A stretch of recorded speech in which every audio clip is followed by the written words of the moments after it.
dominant performance so far by the Lady Tamaraos against the Lady Warriors in the first 2 sets. It was very close in set number 1, but in set number 2, it's been all FEUs right from the start.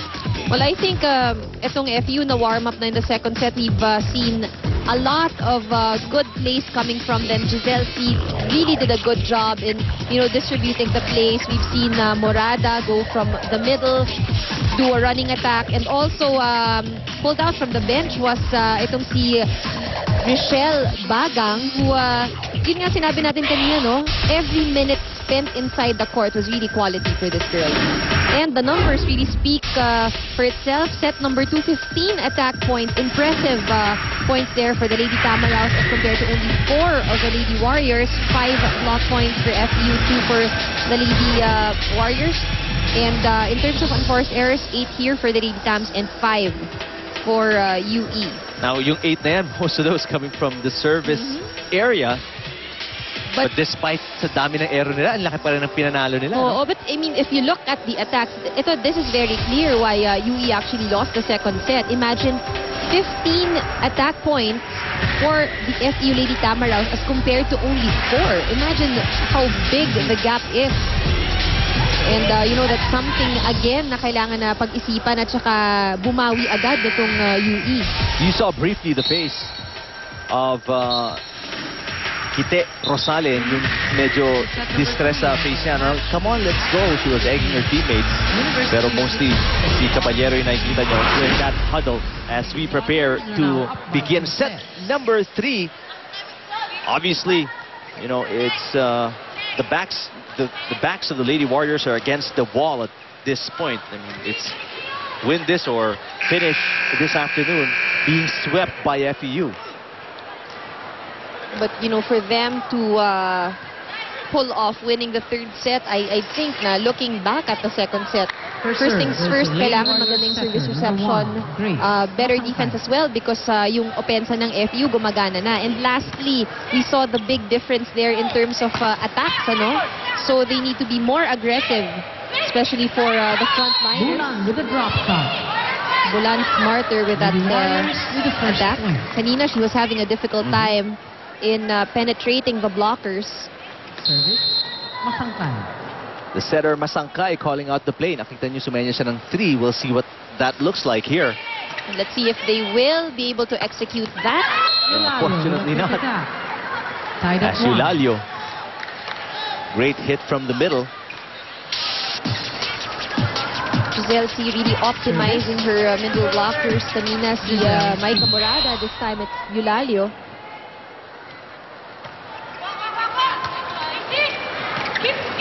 Rosales. Off the blockers it seems, pero hindi itatawag ng officials. 2, serving 1. And nakikipag-argue si Coach Boy Dalistan dito, but the officials will stay with the call. Let's check in now with Jazz Reyes. Okay, boys, do not anticipate, communicate. That is what Coach Boy Dalistan tells the Lady Warriors to do. Yun nga, sinabi niya na palagi na lang iniintay ano ang ginagawa nila. Dapat tayo ang gumawa ng sitwasyon, hindi sila. Magsalita kayo. Looks like Coach Boy Dalistan really wants the girls to forget about the missed opportunities they have and careless mistakes, but to start creating their own opportunities. We saw the Lady Warriors improve on their defense a little. Now it's consistency that they really need. Eric and Ann? Thank you, Jazz. Indeed, it's just a reaction nilalabas dito ng UE against FEU. It's FEU initiating and setting the tempo. As si Vargas missed that time, but may touch sa net ang UE. So, point pa rin para sa FEU. Unfortunate for them. Would have been an easy point. Interference called on the Lady Warriors. Lucky break though for FEU. And the serve. When it's Yulalio to serve for FEU. Yes. Yeah, seems to be a touch. Kitang-kita.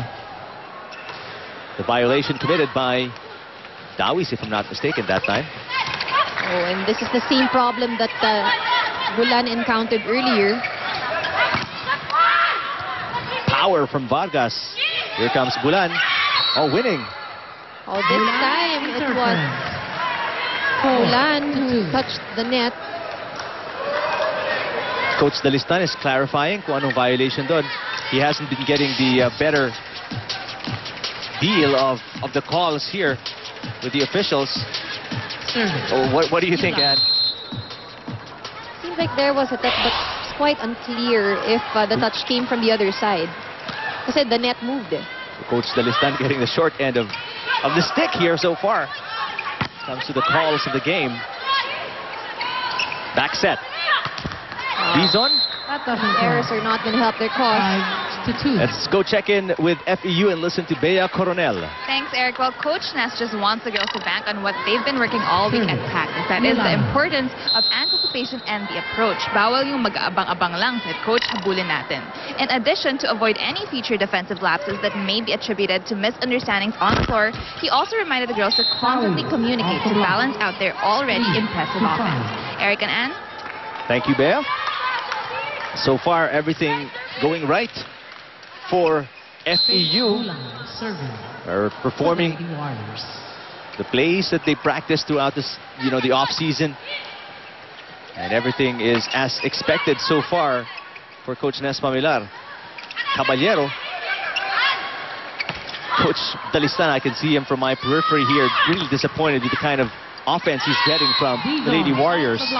Although they got the point in that play. But he's not happy with how the execution is being done. Kanina nung first set, we actually mentioned that we see some aggressiveness and intensity in the Lady Warriors. Pero it all of a sudden disappeared in the second set. Yeah. And even now here in the third set, parang hindi natin nararamdaman. And I think that's the concern also of Coach Boy. And Coach Boy is just about 5 feet away from the court now, really barking out step-by-step instructions to the Lady Warriors. Let's see how they respond to this. They're down by 2. Masangkay. Ooh, tough set for Dizon. That was way outside already. It was a very wide angle for Dizon. And Masangkay apologizing to Coach Dalistan for that. Serving. Vargas.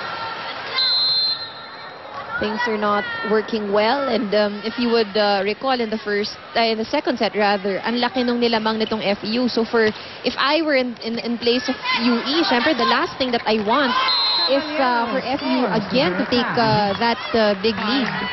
7. And so far, keeping in stride itong UE. They're within 2. 5 serving 7. Team captain for the serve.